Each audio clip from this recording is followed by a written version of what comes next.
was quietly protective of my heart to reassure that I couldn't break to pieces and be left alone once more. If you hadn't been so patient, you'd be easy to ignore. You put up with all my till you didn't anymore. And now I stand here calling at your door.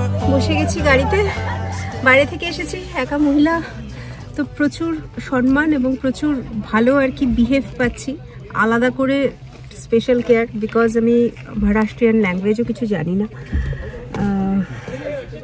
Only Hindi English সেইভাবে communication চলছে, কিন্তু ওনারা ভীষণ take care করছেন যাতে কোনো রকম অসুবিধে না হয়।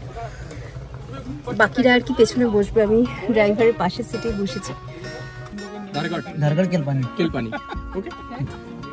গত পর্বে আমরা শাহানুর থেকে রওনা দিয়েছিলাম জঙ্গলের ভেতরে।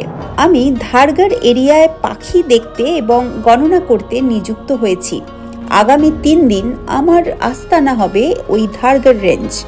জঙ্গলের ভেতরে আমরা গাড়ি নিয়ে প্রবেশ করলাম। তখন দুপুরবেলা, তাই প্রচুর সাইটিং কিছু হলো না, কিন্তু জঙ্গলটা ভীষণ সুন্দর। অবশ্য সব জঙ্গলই আমার অত্যন্ত ভালো লাগে। প্রতি মুহূর্তে মনে হয় যে দারুণ একটা কিছু এক্সাইটিং ব্যাপার অপেক্ষা করে আছে। বুল্লার ঘাট ক্যাম্প, এখানে দুজন নামলেন।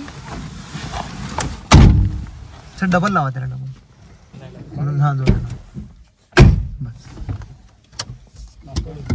ओके ओके चला happy journey best of luck okay ma'am.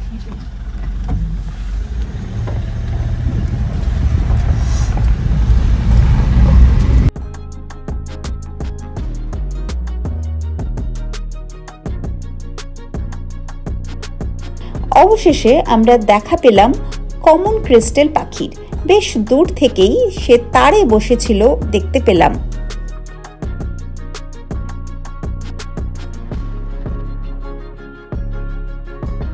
Melghat tiger রিজার্ভের অন্যান্য জায়গাগুলিতে বেশিরভাগই বড় গাছের জঙ্গল।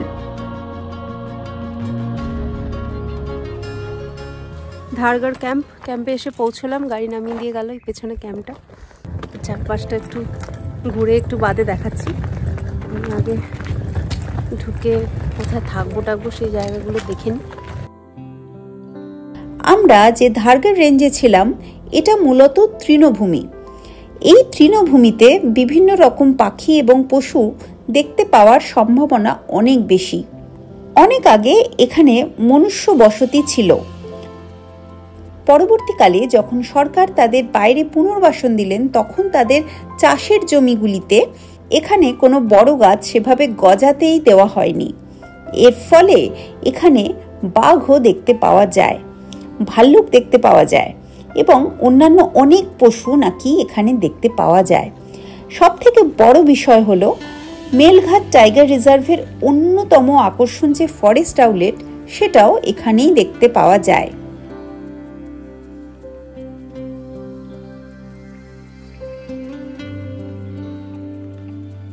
এই তৃণভূমিতে অনেক রকমের ছোট ছোট পাখি কিন্তু দেখতে পাওয়া যায়, যেগুলি এই জাতীয় গ্রাসল্যান্ডে ভীষণই কমন।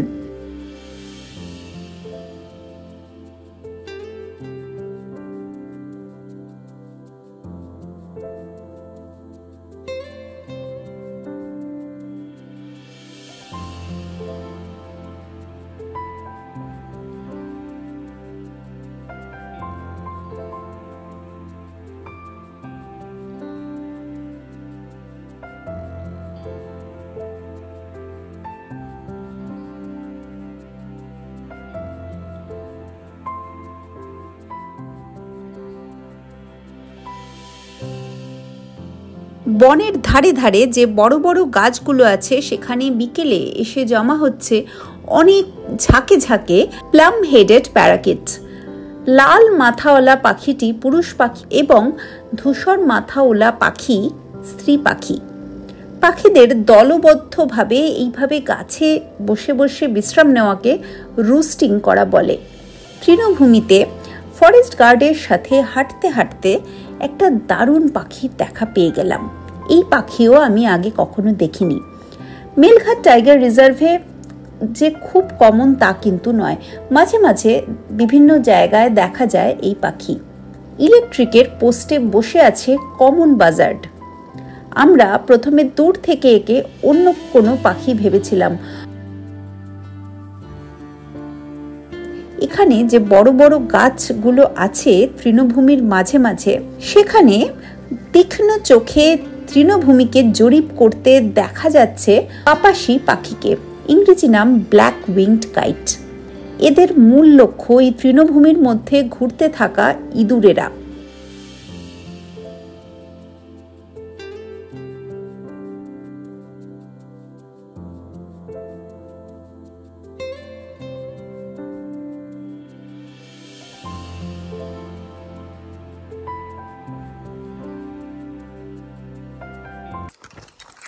इस एरिया में ज़्यादातर एनिमल क्या, मतलब स्लॉथ बियर ही दिखते हैं या गाउड और सभी? अच्छा ओके, ये जो सभी बोले ना, अच्छा सांबर का था। अच्छा ओके।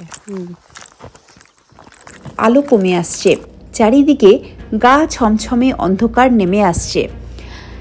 এই সময় জঙ্গলের সংলগ্ন এই তৃণভূমিতে ঘোরাঘুরি করা কিন্তু একেবারেই নিরাপদ নয়, কারণ এখানে স্লথ বিয়ারের আনাগোনা আছে। আমাদের ফরেস্ট গার্ড তাড়া দিলেন তাড়াতাড়ি করে ফরেস্ট ক্যাম্পে ফেরার জন্য। হঠাৎ দূর থেকে দেখলাম ইলেকট্রিকের তারে ছোট্ট একটি পাখি বসে আছে। বাইনোকুলার চোখে লাগিয়ে শিওর হলাম যে মেলঘাটের স্টার অ্যাট্রাকশনকে আমরা সামনে দেখতে পাচ্ছি। আধা অন্ধকারে একটি ইঁদুর শিকার করলো ফরেস্ট আউলেট। যদিও দূর থেকে বলে এবং আলো কম ছিল বলে খুব একটা ভালো ছবি পেলাম না, কিন্তু যেটুকু পেয়েছি তাতেই আমার মন ভরে গেছে। ক্যাম্পের চত্বরের মধ্যেই ঘুরছে অ্যাশিপ্রিনিয়া। মহারাষ্ট্রে এই পাখি কিন্তু খুব কমন। প্রিনিয়াদের মধ্যে এটাই বোধহয় সব থেকে সুন্দর দেখতে, কিন্তু বেশ ভালোই ছটফটে পাখি। ফরেস্ট আউলেট দেখে খুশি খুশি আমরা ফিরে এলাম ক্যাম্পে। আজকে বহু হাঁটা হয়েছে। এবার আমরা ফরেস্ট ক্যাম্পে ঢুকে বিশ্রাম নেব।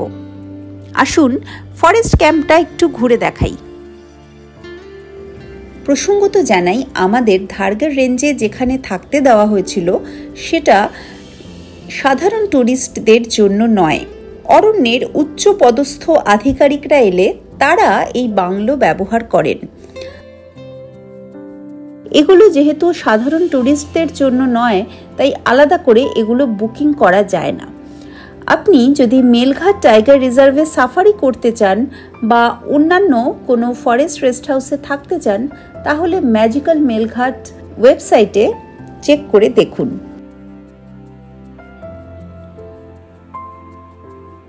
রাত্রিবেলা আমরা আমাদের রেস্ট হাউস থেকে ফরেস্ট ক্যাম্প, যেখানে অন্যান্য অরণ্য কর্মীরা থাকেন, সেখানে খেতে গেলাম।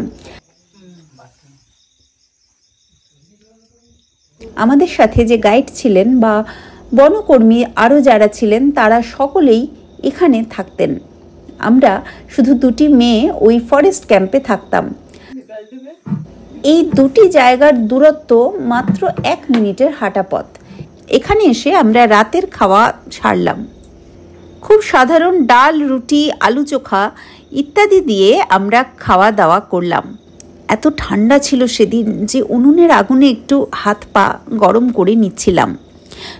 মানুষের বেঁচে থাকতে গেলে আসলে কতটা কম রিসোর্সের প্রয়োজন, সেটা এই জঙ্গলের জীবনই আমাকে শেখায়।